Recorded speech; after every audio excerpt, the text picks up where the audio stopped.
పవన్కి మరోసారి 41 నోటీసులు. వైసీపీ నాయకుడు కడప ఎంపీ వైఎస్ అవినాష్ రెడ్డి అనుచరుడు పవన్ని బుధవారం విచారణకు రావాలని ఆదేశించి పులివెందుల పట్టణ పోలీసులు మరోసారి 41 నోటీసులు జారీ చేశారు. మాజీ మంత్రి వైఎస్ వివేకానంద రెడ్డి హత్య కేసులో A2 వై సునీల్ యాదవ్ పులివెందుల పోలీసులకు ఇచ్చిన ఫిర్యాదు మేరకు 5గురిపై పోలీసులు కేసు నమోదు చేశారు. ఇటీవల విడుదలైన హత్య సినిమాలో తన తల్లిని కించపరిచే విధంగా సన్నివేశాలు చిత్రీకరించారు. ఆ సినిమాలోని సన్నివేశాలు పులివెందుల వైసీపీ నాయకులు కార్యకర్తలు వాట్సాప్ గ్రూపులో వైరల్ చేస్తున్నారని ఫిర్యాదు చేశారు. దీంతో 5గురిపై పోలీసులు కేసు నమోదు చేశారు.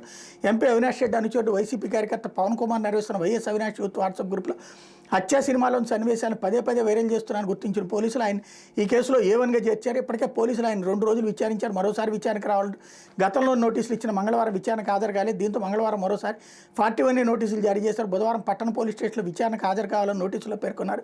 ఇదిలా ఉంటే మంగళవారం విచారణకు హాజరు కాకపోవడానికి కారణం గత విచారణ సమయంలో పోలీసులు తన చిత్రహింసలు పెట్టారు. మాజీ సీఎం జగన్కి పవన్ చెప్పినట్టు ప్రచారం జరుగుతుంది. వ్యవహారంపై కోర్టులో ప్రైవేట్ కంప్లైంట్ నమోదు చేసి న్యాయం జరిగేలా చేస్తామని జగన్ హామీ ఇచ్చినట్టు తెలిసింది. విచారణ సందర్భంగా DSP CI తన కొట్టారని తనకు ఏ పాపం తెలియదని జగన్కి వివరించినట్టు సమాచారం.